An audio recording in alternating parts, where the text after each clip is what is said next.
Luke and Boone spent the night in the cab of his old pickup behind a closed gas station on Route 19, where the rain softened to a mist and the neon sign hummed like a tired insect above the empty pumps. Luke slept only in pieces, one hand resting on Boone's shoulder, waking each time the dog shifted or the wind pressed against the windows.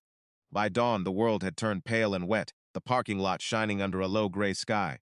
Luke bought black coffee with the last few dollars, folded in his wallet, and broke a plain biscuit in half, giving the larger piece to Boone.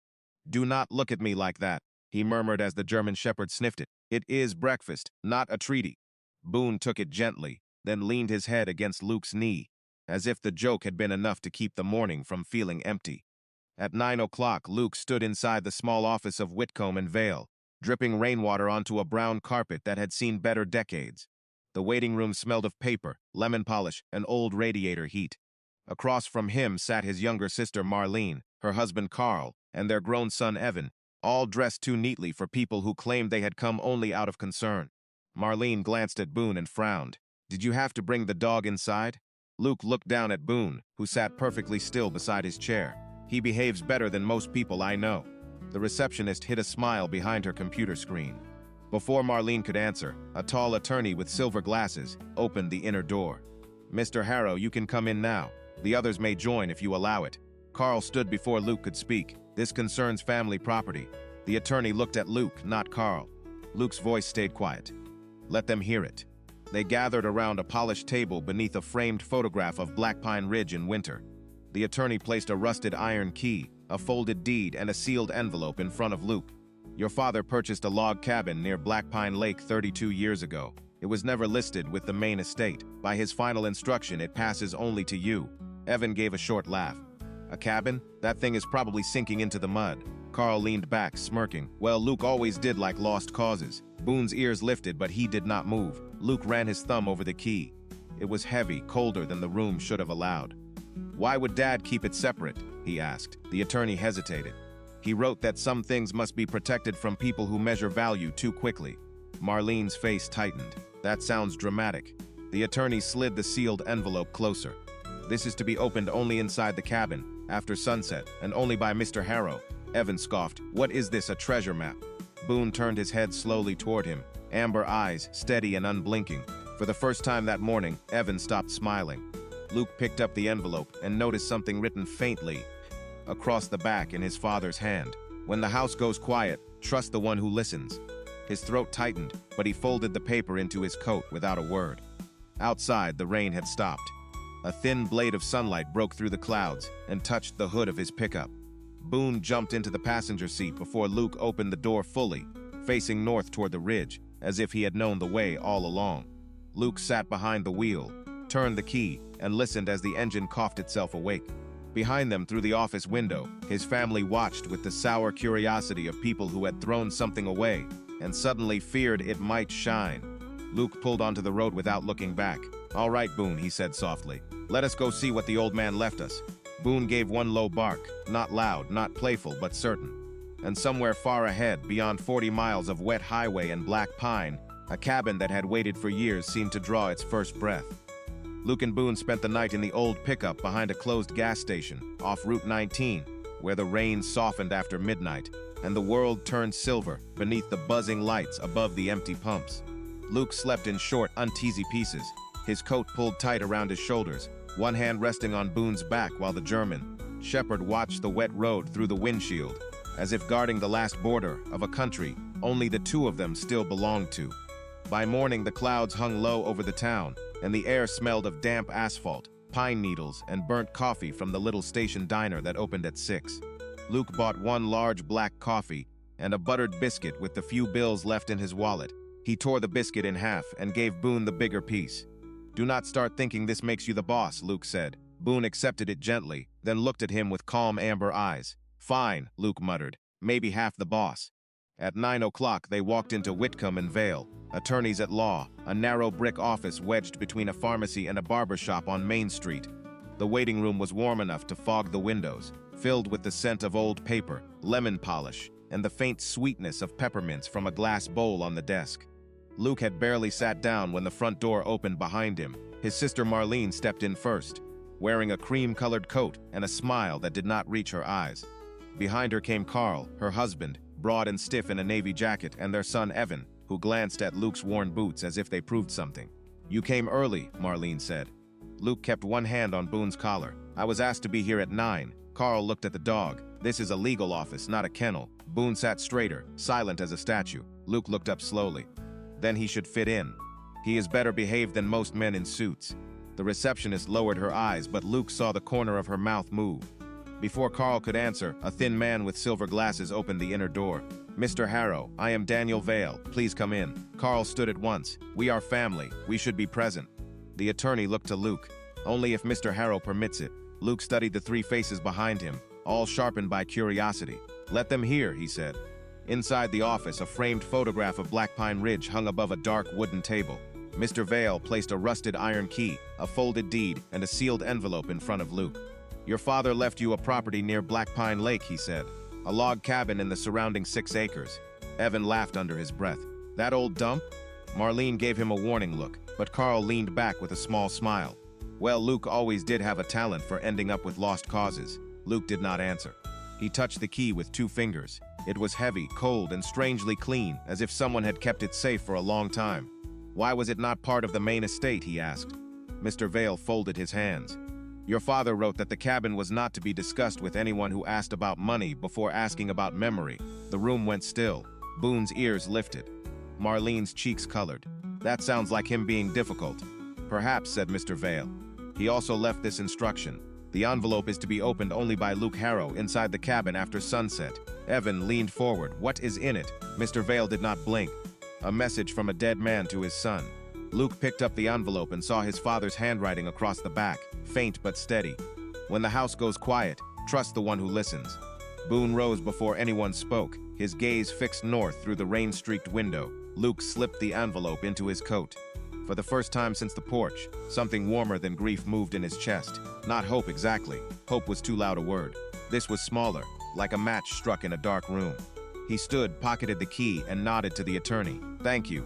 Carl pushed his chair back. "Luke, do not do anything foolish with land you cannot manage." Luke paused at the door. "Funny," he said softly. "Yesterday none of you wanted it." Then he walked out with Boone at his side, leaving behind the silence of people who had thrown away a thing and suddenly feared it might have been worth keeping.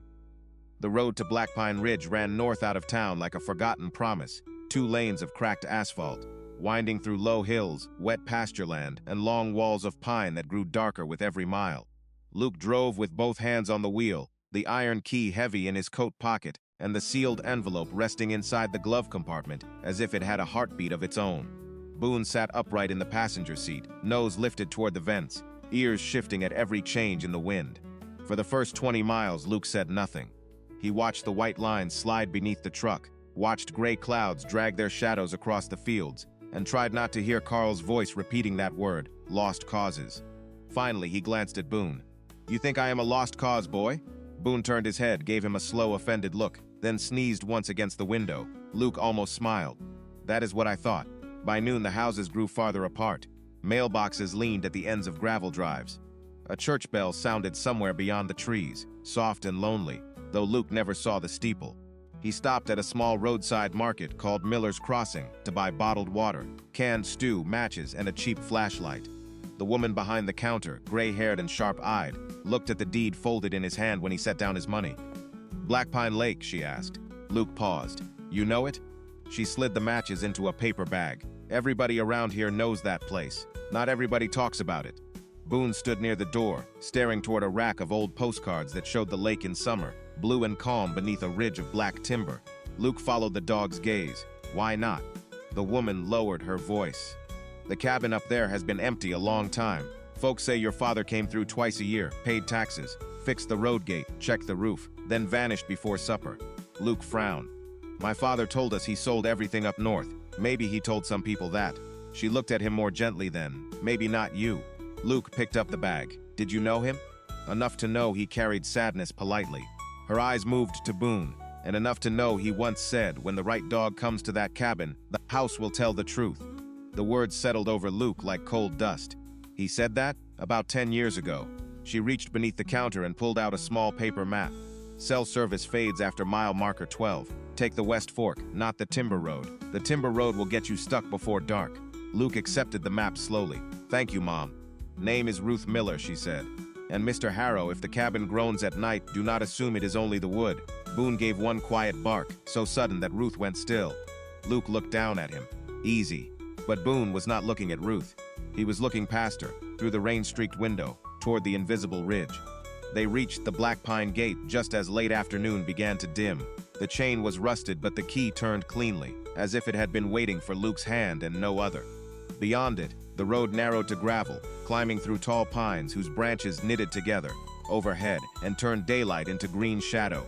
The truck bumped over roots and shallow washouts for nearly 3 miles, before the trees opened there, at the edge of a dark lake, still as polished stone, stood the cabin. It was smaller than Luke expected, built of thick old logs, its roof patched in places, its windows dusty but unbroken. Moss softened the chimney stones. A split-rail fence leaned toward the water. For a moment, Luke felt disappointment and tenderness at the same time. It looked poor but not abandoned, old but not dead. Boone jumped down before the engine fully stopped. He did not run to the lake or sniff the porch steps. He walked straight to the front door, placed one paw on the lowest board, and looked back. Luke climbed out, the paper bag in one hand, the key in the other. "All right," he whispered. "Let us see what you already know." The lock opened with a deep metal sigh. Inside, the air smelled of cedar, dust, cold ashes, and something faintly metallic beneath it all. Luke stepped across the threshold, and every board in the cabin answered under his boots. Boone moved ahead into the dim room, then stopped in the center of the floor. He lowered his head, pressed one ear to the wood, and became perfectly still. Luke held his breath. Outside, the wind faded from the trees. The lake went quiet. Then, from somewhere under the cabin came one soft sound, too deep to be a creak and too steady to be chance. Boone lifted his eyes to Luke, and in that silence, the house seemed to breathe. Luke stayed frozen in the doorway, listening to the sound beneath the floorboards until his own breathing began to match it. One low pulse, then silence. Another low pulse, then silence again. Boone did not bark. He kept one ear pressed to the boards, his body stretched long and still in the center of the room. The way he used to lie when he was tracking something buried too deep for human senses. "What is it, boy?" Luke whispered. Boone lifted his head and tapped one paw against the floor 3 times. Tap, tap, tap. The old cabin seemed to hold each sound in its wooden ribs. Luke set the grocery bag on a dusty table and reached for the flashlight from his coat pocket. The beam cut through the dimness, revealing a single main room with a stone fireplace, a narrow kitchen, a cot against the far wall, and shelves lined with mason jars, folded blankets, and tools arranged with careful hands. Nothing looked rich, nothing looked careless either. A blue enamel mug sat beside the sink, clean enough to use. A stack of firewood waited by the hearth. Whoever had kept this place had not abandoned it. They had preserved it. Luke crossed to the fireplace and touched the cold stones. "Dad," he said quietly, the word strange in his mouth after so many years of distance. "What were you doing up here?" Boone rose and walked toward an old roll-top desk near the window. He sniffed along the bottom drawer, then looked back at Luke with patient insistence. "You find something, or are you just judging my housekeeping already?" Luke asked. Boone huffed once. Luke pulled the drawer. It stuck at first, then opened with a dry wooden groan. Inside were fishing licenses, tax receipts, a tin of old buttons, and a photograph in a cracked frame. Luke lifted it into the light. His father stood in front of the cabin, 30 years younger, one hand resting on the porch rail, the other holding the collar of a German shepherd Luke had never seen. On the back, in faded ink, someone had written, "Some dogs hear what guilt tries to bury." Luke felt the room grow colder. "That is not funny, old man," he murmured, though no one was there to answer. Boone stepped closer, nose brushing the edge of the photo, then turned sharply toward the fireplace. This time a faint vibration passed through the floor, hard enough to stir dust from the desk. Luke's flashlight flickered. Outside, the last daylight thinned behind the pines, turning the lake black and glassy. He remembered the attorney's envelope and went quickly to the truck. The air outside smelled of wet bark and deep water. When he returned, Boone was standing beside the hearth, staring at the sealed letter, lying where Luke had placed it on the table, though Luke was sure he had left it in the glove compartment. For several seconds, he simply looked at it. "I am too old for tricks," he said softly. Boone gave a low whine. Luke sat at the table, broke the seal, and unfolded the pages. His father's handwriting leaned across the paper, firm despite the age of the ink. "Luke, if you are reading this inside the cabin, then the house has accepted you before the family did." I should have told you the truth years ago. But a proud man often mistakes silence for protection. Your mother knew part of it. Your sister and the others knew enough to fear it. Do not search by greed. Search by loyalty. When the room goes still, watch Boone. Luke stopped breathing for a moment. He read the name again, Boone. His father had died before Luke ever brought Boone home. The dog stood at attention now, ears high, eyes fixed on the fireplace stones. How did he know your name? Luke asked, his voice barely louder than the settling wood. Boone answered with 3 quiet barks that did not echo like warning, but like recognition. Then he stepped onto the hearth, placed his paw against the darkest stone near the floor, and pushed. Somewhere inside the wall, something clicked. The click inside the fireplace was so small that Luke might have missed it if Boone had not gone perfectly still. The darkest stone near the floor shifted forward by less than an inch, releasing a thin breath of cold air that smelled of iron, dust, and old rain, trapped where rain should never have been. Luke crouched slowly, knees aching, flashlight trembling in one hand. Well, he whispered, that is new. Boone looked at him as if to say it had always been there, waiting for the right hand to stop doubting. Luke worked his fingers around the loose stone and pulled.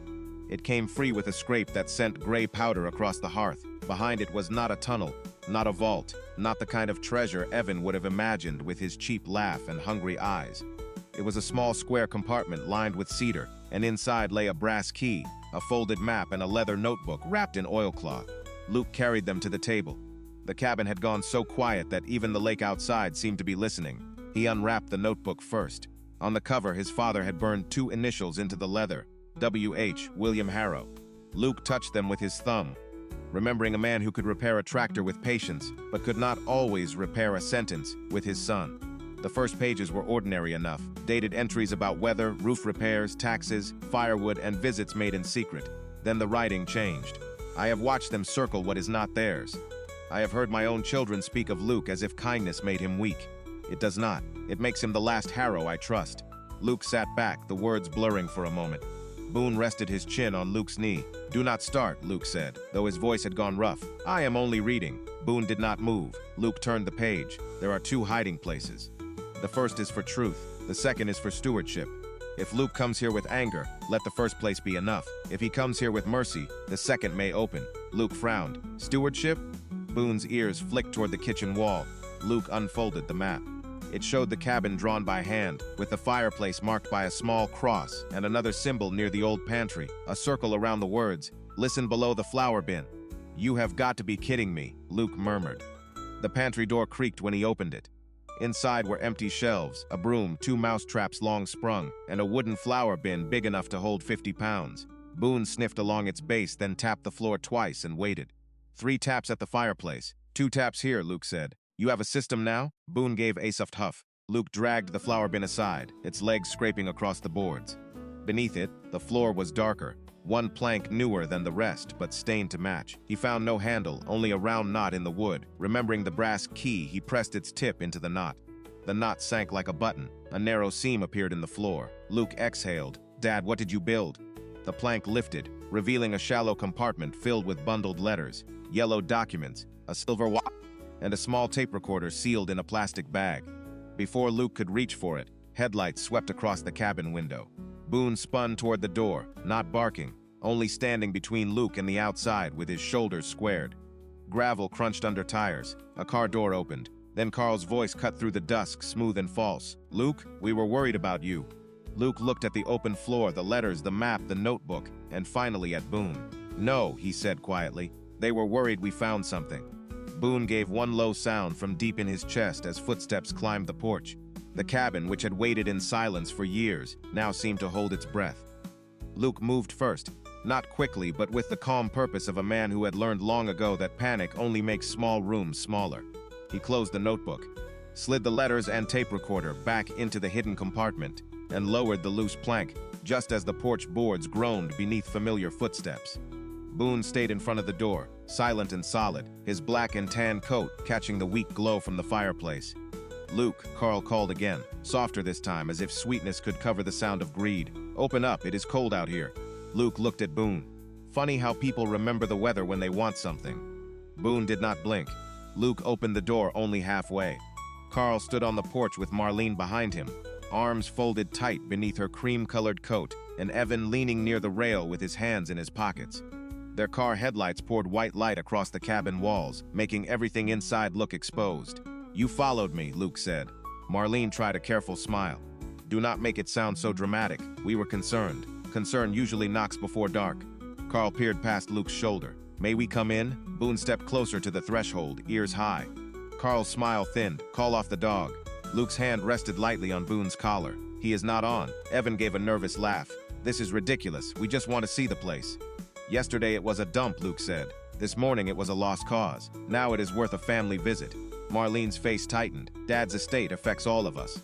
Luke studied her in the porch light. Rainwater still clung to the ends of her hair, though the storm had passed hours ago. "The deed says otherwise." Carl's voice lowered. "You are not thinking clearly. You have been under stress. Nobody would blame you for letting us help manage things." From behind Luke, the cabin gave a faint wooden pop, almost like a knuckle cracking in the walls. Boone turned his head toward the pantry, then back to Carl, and a low warning sound moved through his chest. Marlene's eyes flicked past Luke. "What was that?" "Old wood," Luke said. "Old wood does not make a dog act like that," Evan muttered. Luke almost smiled. "No, lies do." The word hung between them. Carl's expression changed by a shade, not enough for most people to notice, but Boone noticed. The dog's nose lifted. He sniffed once, sharp and focused, then stared at Carl's jacket pocket. "What is he doing?" Carl asked. "Listening," Luke said. "That is what he does best." Marlene stepped forward. "Luke, please. We are family." The word landed strangely in the room, like a hymn sung out of tune. Luke remembered the deadbolt sliding shut, the warm windows, the rain on his shoulders. Family does not leave an old man on a porch in October. Marlene looked away. Evan's face reddened. Carl sighed, dropping the gentle act. "You cannot keep secrets from us." Luke opened the door wider then, not inviting them in, only letting them see his face clearly. "That is interesting," he said. "Because someone has been keeping secrets from me for years." Carl went still. Boone's ears sharpened. Luke reached into his coat and took out the folded map, but not the notebook, not the letters, not the tape recorder. "Dad left instructions. He expected somebody to come after this place once I found the first door." "First door?" Evan said before Carl could stop him. Luke looked at him. "Thank you." Silence pressed against the porch. Marlene whispered, "Carl, what is he talking about?" Carl did not answer. Instead, his eyes shifted to the fireplace, then to the pantry, too fast and too familiar. Boone gave 3 sharp barks that made everyone freeze. In that exact moment, the floor beneath the pantry let out another soft click, though no one had touched it. A thin line of darkness appeared between the boards behind Luke, deeper than the shallow compartment he had already opened. The cabin had heard enough. Luke turned slowly, flashlight in hand, as Boone moved past him toward the pantry, with the certainty of a creature following a voice buried beneath the earth. Carl stepped forward. "Luke, wait." Luke did not look back. "I waited long enough." The hidden line behind the pantry widened with a dry wooden sigh, and Luke watched a section of floor lift no more than 2 inches, just enough for cold air to spill into the room and curl around his boots. Boone stood over it, nose lowered, ears forward, every muscle in his body still except for the slow rise of his ribs. Behind Luke, Carl took 1 step inside without permission. "Do not open that," he said. Luke turned just enough to see him in the edge of the flashlight beam. That sounded less like concern and more like memory. Marlene stood on the porch, pale beneath the headlight glare. "Carl, have you been here before?" Carl's jaw tightened. "This is not the time." Evan looked from his father to Luke. "Dad?" Luke knelt and found a recessed iron ring beneath the lifted board. It was colder than the key had been, cold enough to bite through his fingers. Boone gave 1 soft whine, not fear, not warning, but urgency. "All right, boy," Luke murmured. "I hear you." He pulled. A square hatch rose from the floor, revealing narrow steps descending into darkness under the cabin. The smell that came up was not rot. It was dry stone, old cedar, machine oil, and paper sealed away from weather. Carl moved faster then, reaching toward Luke's shoulder, but Boone stepped between them, broad chest blocking the path. He did not lunge. He did not snap. He simply stood there with quiet authority, and somehow that was enough to stop a grown man cold. "Move him," Carl said. Luke's voice stayed even. "Boone moves when truth does." Evan whispered, "This is insane."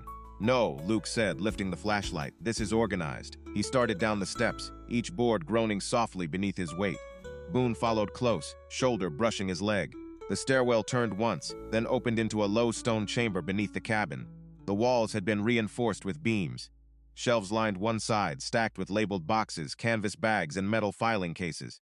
On a table in the center sat the tape recorder from the hidden compartment, or one exactly like it. already connected to an old battery pack with a red switch beside it. Luke stared at it, his throat dry. He planned this. Marlene's voice floated from the top of the stairs, small and frightened. "Luke, what is down there?" Luke did not answer. He stepped to the nearest filing case and read the label written in his father's hand. Property transfers, false claims, Luke's missing notices. The room tilted around him for a moment. He opened the case and found certified letters, bank records, legal copies, and envelopes addressed to him at places he had lived years ago, all marked returned, though he had never seen them. Carl appeared at the foot of the stairs, breathing hard. "Those papers are old. They do not mean what you think." Luke lifted one envelope. "This one has your office stamp on it." Carl said nothing. Boone's eyes stayed locked on him. Luke pressed the red switch on the recorder. At first came static, soft as rain under a door.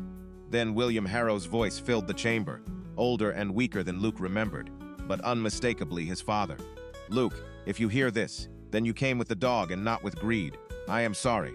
I let louder voices tell me you were too broken to trust, when you were the only one still whole enough to care." Marlene covered her mouth at the top of the steps. The tape clicked, then continued. "The first chamber holds proof.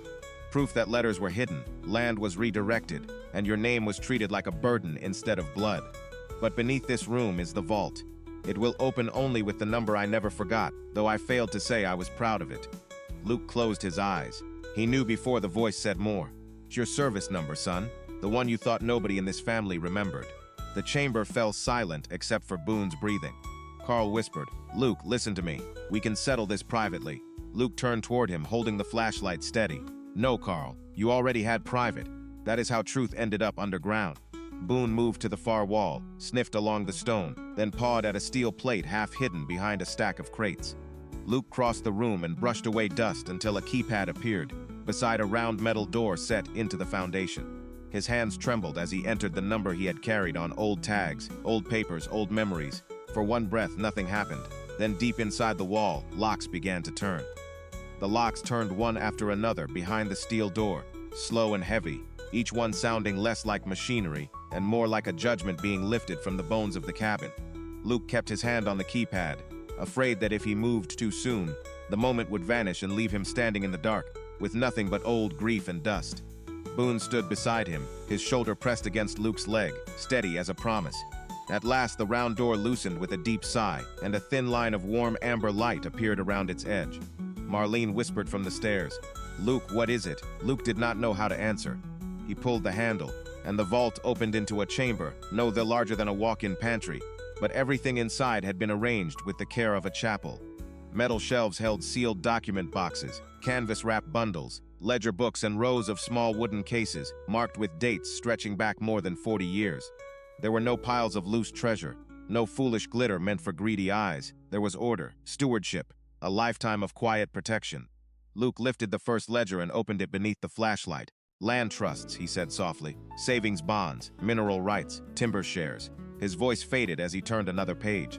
This was worth more than the house in town, more than all of it. Carl stepped closer, his face pale in the vault light. "Luke, your father was confused near the end. You know how old men get." Boone's head snapped toward him, and Carl stopped speaking. Luke looked at his brother-in-law with a calm that surprised even himself. "Do not blame age for what greed did." Marlene came down the last few steps, one hand on the wall. "Carl," she said barely above a whisper, "did you know?" Carl swallowed. "I knew there were rumors, that is all." From inside the vault, Luke found a gray lockbox with his name engraved on a brass plate. The brass key from the fireplace fit perfectly. Inside was a stack of legal papers, a sealed certificate, and another tape recorder, smaller than the first. Luke pressed play. His father's voice returned, softer now, as if he had recorded this one late at night. "Luke, the cabin and everything beneath it belongs to you. Not because you are my oldest, not because you served, not because you suffered. It belongs to you, because you never learned to measure people by what they could give you." Luke closed his eyes, and the room blurred around the edges. The voice continued, "If your family stands near you while this plays, then let them hear me plainly.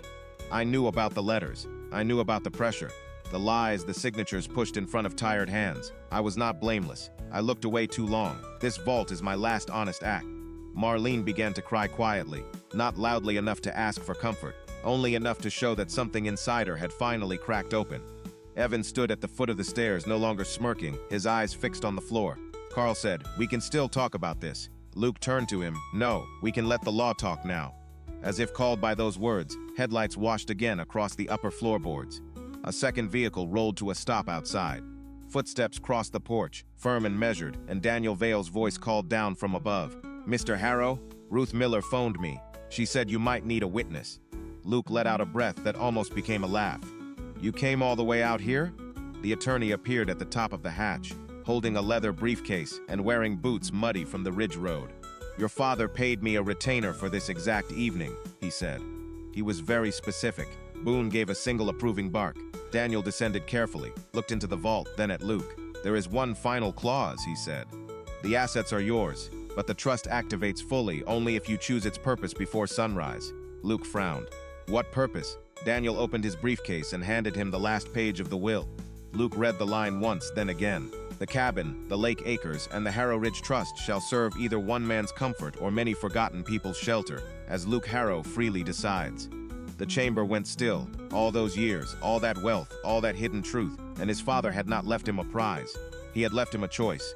Luke looked down at Boone, who gazed back with amber eyes full of a wisdom no court could record. Well, boy, Luke whispered, seems the old man knew me after all. Luke read the final clause in silence, while the vault light warmed the stone walls around him and the whole cabin seemed to wait for his answer. Outside, the night had cleared. Moonlight silvered the lake beyond the windows, and the pines stood black and still against a sky washed clean by rain. Daniel Vale adjusted his glasses. Your father wrote that the decision had to be spoken in the cabin before sunrise. No pressure from family, no signatures taken elsewhere. Only your voice, Mr. Harrow. Carl let out a bitter breath. So he gets everything because of some sentimental test? Luke turned slowly. No, Carl, I get to decide what everything is for. Marlene wiped her cheeks with the back of her hand. Luke, she said, her voice thin, I cannot undo what happened. He looked at her for a long moment, remembering the door, the rain, the years of quiet distance dressed up as practicality. No, he said gently. You cannot, but you can stop pretending it was kindness. She lowered her eyes. Evan stood beside the stairs, younger somehow without his smirk. Uncle Luke, he said, I did not know. Luke nodded once, then learned from it. Boone moved toward the open vault and sniffed the lockbox, then turned back to Luke with that steady amber gaze that had carried him through bus stations, cold mornings, and nights when silence felt too heavy to hold alone. Luke rested his hand on the dog's head. You already knew, did you not? Boone gave one quiet huff. Daniel opened the will on the table in the underground chamber and set down a pen, though he did not push it toward Luke. What is your decision? Luke looked at the shelves, the ledgers, the proof of wealth hidden from greedy hands, then at the stairs leading up to the small room above, where a cot, a cold hearth, and a dusty blue mug had waited without complaint. He thought of men he had known who came home with nowhere to unpack their memories. He thought of old women in towns like Miller's Crossing choosing between heat and groceries. He thought of winter roads, closed doors, and the terrible shame of needing help from people who made you feel small for needing it. This place will not be one man's comfort, Luke said. His voice did not shake. It will be shelter. Daniel's pen paused above the page. For whom? Luke looked toward Boone. Veterans first. Then elders with nowhere safe to go. Anyone forgotten by the people who should have remembered them. Daniel wrote carefully. Marlene began to cry again, but Luke did not look away from the page. Carl said nothing. Perhaps there was nothing left for a man to say when money had failed to make him larger. By sunrise, the documents were signed, witnessed, and sealed. Carl drove away before the first light touched the ridge. Marlene lingered near her car, hands folded at her waist. Will you ever forgive me? She asked. Luke stood on the porch with Boone beside him, the morning air cold enough to turn each breath white. Forgiveness is a road, he said. I am not at the end of it yet. She nodded, accepting the answer because it was honest. Months passed and Blackpine Cabin changed without losing its soul. The roof was repaired. The chimney was cleaned. 4 small guest cottages rose among the pines, each with a warm bed, a lamp in the window, and a porch facing the lake. Ruth Miller brought pies on Sundays. Daniel Vale handled the trust with quiet pride. A wooden sign was raised beside the gate, carved by a retired carpenter who had spent the first winter there healing from loneliness. It read, Harrow Haven, no one forgotten here. On the first snowy evening of December, Luke stood outside as the lamps came on one by one across the property. From the main cabin came the smell of coffee, cedar smoke, and stew simmering on the stove. A gray-haired veteran laughed softly at something Ruth said. An elderly widow wrapped both hands around a mug and whispered, I forgot a house could feel kind. Luke heard her and looked down at Boone. That is a good word for it, boy. Boone leaned against his leg, older now in the muzzle but still watchful, still listening. Beneath the cabin, the vault remained locked, no longer a secret of greed but a foundation of mercy. Luke lifted his face to the quiet sky, and for the first time in years the silence did not feel empty. It felt like peace taking its time. He had arrived with nothing but a wet coat, a faithful dog, and a heart bruised by betrayal. He stayed because the cabin had given him more than inheritance. It had given him a way to become useful again, and sometimes that is the truest miracle of all. Not that kindness returns as gold, but that it returns as a door left open. A fire kept burning, and a place where the forgotten finally hear someone say, "You are home." Thank you so much for watching all the way to the end. If you enjoyed this story, please like, subscribe, and share it with friends who might enjoy it too. We would love to know where you are watching from. Tell us your city and country in the comments. More heartfelt and unforgettable hero dog stories are already waiting for you. See you in the next one.